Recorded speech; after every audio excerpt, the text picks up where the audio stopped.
नमस्कार। मैं doctor Gajendra Gupta BBD government college Chimanpura Shahpura से बोल रहा हूँ। आज का ये जो वीडियो लेक्चर है बीएससी पार्ट सेकंड के बच्चों के लिए है। बच्चों, आपके कोर्स में पेपर थर्ड है इलेक्ट्रॉनिक्स, जिसके वीडियो लेक्चर मैं लगातार शेयर करता जा रहा हूँ आपसे। और उस इलेक्ट्रॉनिक्स का जो यूनिट फर्स्ट है उसके अंदर थ्योरम्स आती हैं। अपने पास कई सारी थ्योरम है यहाँ पे। उनमें से आज अपन सबसे पहले पहली थ्योरम को लेकर काम करेंगे। अपन उसको समझने की कोशिश करेंगे कि क्या कहती है वो। इससे पहले आपको पता है कि चार्ट अमीनो जार के बारे में बात कर रहे थे, और चार्ट अमीनो जार के बारे में सारी अपन ने प्रॉपर्टीज़, उसके प्राचल, उसके तुल्य परिपथ, ये सारी चीज़ें देखी थी। आज अपन पे थ्योरम्स को लेकर काम करना चालू कर रहे हैं। और सबसे पहले थ्योरम्स में अपन जो थ्योरम ले रहे हैं वो है पारस्परिकता प्रमेय, रेसिप्रोसिटी थ्योरम के नाम से ये जानी जाती है। अब ये रेसिप्रोसिटी थ्योरम जो है क्या कहती है, इस थ्योरम को अगर अपन देखें तो अब इसमें ये कहता है ये कि द्विपार्श्विक रेखीय प्रतिबाधाओं से युक्त किसी रेखीय जाल में यदि एक स्रोत जिसका विद्युत वाहक बल E है जाल के किसी एक लूप में स्थित हो तथा वह जाल के किसी दूसरे रूप में धारा I उत्पन्न करता है, तो उसी स्रोत E को दूसरे लूप में लगाने पर प्रथम लूप में भी धारा E का मान ही उत्पन्न करेगा। अब इसमें जो वर्डिंग्स आई हैं उनको मैं समझाऊं। सबसे पहला वर्ड जो इम्पोर्टेंट है वो है द्विपार्श्विक रेखिक प्रतिबाधा। जैसे ही इलेक्ट्रॉनिक्स का चैप्टर अपन ने चालू किया था फर्स्ट डे, ये लेक्चर अगर आप देखोगे मेरा फर्स्ट वाला, तो उसमें आपको मालूम पड़ेगा कि द्विपार्श्विक रेखिक प्रतिबाधा होती क्या है। मैं वापस से यहाँ पे आपको रिमेंबर करवा दूँ कि द्विपार्श्विक रेखिक प्रतिबाधा जो बाइलेटरल लीनियर इम्पीडेंस हैं, वो ऐसी प्रतिबाधाएं होती हैं कि उनमें कोई परिवर्तन नहीं होता है यदि उनमें बहने वाली धारा की दिशा को बदल दिया जाए। मतलब कोई प्रतिबाधा है, सपोज करो जैसे प्रतिरोध है, प्रतिरोध में अगर लेफ़्ट टू राइट धारा बह रही है तो उसका मान भी वही रहेगा। अगर धारा की दिशा बदल दे अपन, वो राइट टू लेफ़्ट बहने लग जाए, तो भी अगर प्रतिबाधा का मान नहीं बदलता है या प्रतिरोध का मान नहीं बदलता है, तो इस तरह की प्रतिबाधाओं को द्विपार्श्विक प्रतिबाधा कहते हैं। इसमें इंडक्टेंस कॉइल भी आती है, इसमें कैपेसिटर्स भी आते हैं, लेकिन इसमें डायोड और ट्रायोड नहीं आते। तो सबसे पहली बात ये हुई कि पारस्परिकता प्रमेय में कि ऐसा कोई जाल है अपने पास जिसमें दो लूप हैं। अगर पहले वाले लूप में कोई वोल्टता स्रोत जुड़ा हुआ है और उसमें बहुत सारी द्विपार्श्विक प्रतिबाधा जुड़ी है, तो उस वोल्टता के कारण दूसरे लूप में जो धारा पैदा हो रही है, जो धारा उत्पन्न हो रही है, वही धारा अपने को मिल सकती है यदि स्रोत को अपन दूसरे लूप में लगा दें और पहली लूप के अंदर धारा को नापें, तो अपन सेम धारा मिलेगी।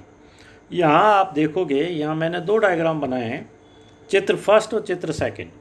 जो चित्र फर्स्ट है इसमें जो विद्युत वाहक बल का स्रोत है जिसको कैपिटल E से बताया है वो लूप 1 में जुड़ा है। लूप 2 में एक एमीटर जोड़ा है मैंने, जिसको मैं A से बता रहा हूँ, या धारा नाप सकते हैं अपन। और इसी को अगर अपन ने चेंज कर दें वापस से, तो वापस से अगर अपन चेंज करें तो एक को A की और E की स्थिति को आपस में इंटरचेंज कर दिया। इस अवस्था में पहले वाले चित्र में धारा मिल रही है अपने पास दूसरे लूप में, जिसका मान है उसको अपन कह सकते हैं I2। और जो दूसरे चित्र में जब अपन ने विद्युत वाहक बल के स्रोत को दूसरे लूप में लगा दिया तो धारा मिल रही है, मैंने माना इसमें I1 डैश। तो प्रमेय में सिद्ध क्या करना है अपने को ये करना है कि I2 का मान I1 डैश के बराबर आ जाए, तो अपनी ये प्रमेय जो है सिद्ध हो जाती है। इसी प्रमेय को दूसरे रूप में भी अपन बता सकते हैं, और वो किस रूप में, वो ट्रांसफ़र इम्पीडेंस के रूप में। वो कैसे कि पास 1 व पास 2 के मध्य अगर ट्रांसफ़र इम्पीडेंस का मान ZT12 = E1/E2 है, I2 है सॉरी, और इसी तरह पास 2 व पास 1 के मध्य अंतरिम प्रतिबाधा जिसको अपन ट्रांसफ़र इम्पीडेंस कहते हैं, उसका मान अगर ZT21 = E2/E1 है, तो उस अवस्था में अपन कह सकते हैं कि ZT12 = ZT21, ये आपस में प्रतिबाधा आपस में समान होंगी। अब इसका प्रूफ देखें अपन कैसे सिद्ध करें। तो सिद्ध करने के लिए यहाँ किरचॉफ के नियमों को काम में लाया जाएगा। सबसे पहले चित्र 1 देखते हैं।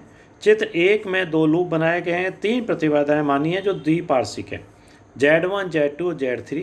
लूप 1 में विद्युत वाहक बल का स्रोत E जोड़ा है और लूप 2 में करंट नापने के लिए कोई एमीटर A जोड़ दिया है। धारा जो बह रही है इन लूपों में, इनकी डायरेक्शन बताइए, I1 की डायरेक्शन बताइए, I2 की डायरेक्शन बताइए, जो सर्किल से बता रखा है मैंने। लूप A के अंदर किरचॉफ का नियम लगाएं अपन, तो उसके अनुसार मैं इक्वेशन फर्स्ट प्राप्त कर सकता हूँ, जिसका मान E = Z1 + Z3 ब्रैकेट बंद I1 - Z3 I2 है। इसको समीकरण 1 दे दिया।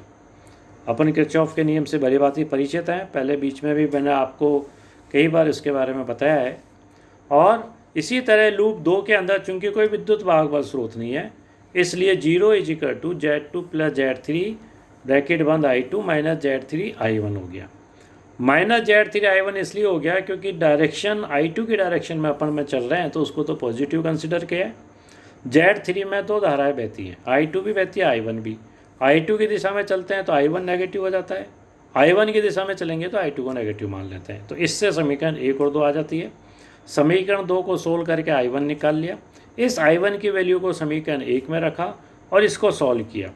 तो सॉल्व करने पे देखो अपने पास जो इक्वेशन आई वो आई किसकी, I2 की, जिसको अपन ने यहाँ पे समीकरण 3 से बताया है।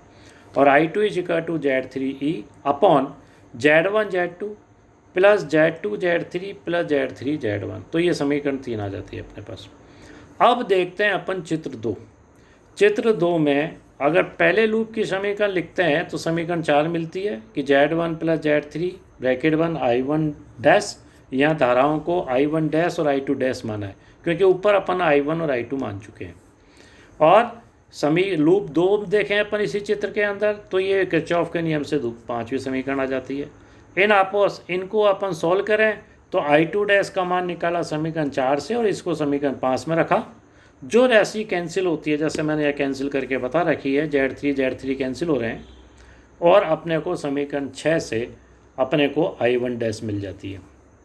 तो छात्रों, अगर आप ध्यान से समीकरण 3 को देखो और समीकरण 6 को देखो, समीकरण 3 चित्र 1 से प्राप्त की गई है, समीकरण 6 चित्र 2 से प्राप्त की गई है, और दोनों ही समीकरण एक दूसरे के समान है। इसलिए अपन कह सकते हैं, जो फर्स्ट टाइम मैंने पहले कहा था जब इसको अपन सिद्ध करने के लिए चले थे कि ये धाराएं अपने को बराबर करके निकालनी है, तो अपने पास क्या आ जाता है, I2 = I1 डैश। और ये कंडीशन से अपनी पारस्परिकता प्रमेय सिद्ध हो जाती है। मतलब विद्युत वाहक बल की स्थिति चेंज कर दें तो दूसरे लूप में धारा में कोई फर्क नहीं पड़ता, वही धारा बहेगी जो पहले केस में बह रही है। दूसरे लूप में, एक लूप में विद्युत वाहक बल धारा बहेगी, दूसरे लूप में उसके कारण, उसकी बात कर रहे हैं अपन। और अंतरिम प्रतिबाधा के लिए देखें तो समीकरण 6 को मैंने एक बताने के लिए लिखा है। इसको अपन समीकरण 6 के नीचे देखो, एक समीकरण लिखी है मैंने, उसको अपन कैसे लिख सकते हैं, I1 dash = E upon Z1 Z2 plus Z2 Z3 plus Z3 Z1 और ब्रैकेट बंद करके नीचे ऑब्लिक आता है Z3। ये अंतरिम प्रतिबाधा है, क्योंकि धारा निकाल रहे हैं अपन। और धारा के लिए अपन क्या कर सकते हैं, विभवांतर या विद्युत वाहक बल अपॉन इम्पीडेंस, है ना, प्रतिरोध। तो ये जो नीचे राशि आ रही है ये कहलाती है अपने पास ZT12 कह दो या ZT21 कह दो, क्योंकि समीकरण 3 में से भी ये मिलेगी और समीकरण 6 से भी मिलेगी, दोनों आपस में बराबर आ जाते हैं। तो अंतरिम प्रतिबाधाओं को साथ लेके भी बराबर कर सकते हैं, धाराओं को लेके भी बराबर कर सकते हैं। ये प्रमेय पारस्परिकता प्रमेय कहलाती है। इसका उपयोग आगे अपने को कई समीकरणों को सॉल्व करने में अपन करेंगे। तो आज की ये प्रमेय है। अगले लेक्चर में आपको मैं छात्रों दूसरी प्रमेय के बारे में बताऊंगा, क्योंकि इसमें अपने को कई प्रमेय आप करनी है। तो उसके लिए आप जो है मेरे वीडियो लेक्चर्स को देखते रहें और देखने के साथ साथ इसको सब्सक्राइब भी करते रहें, तभी ये आपके लिए यूज़फुल होगा।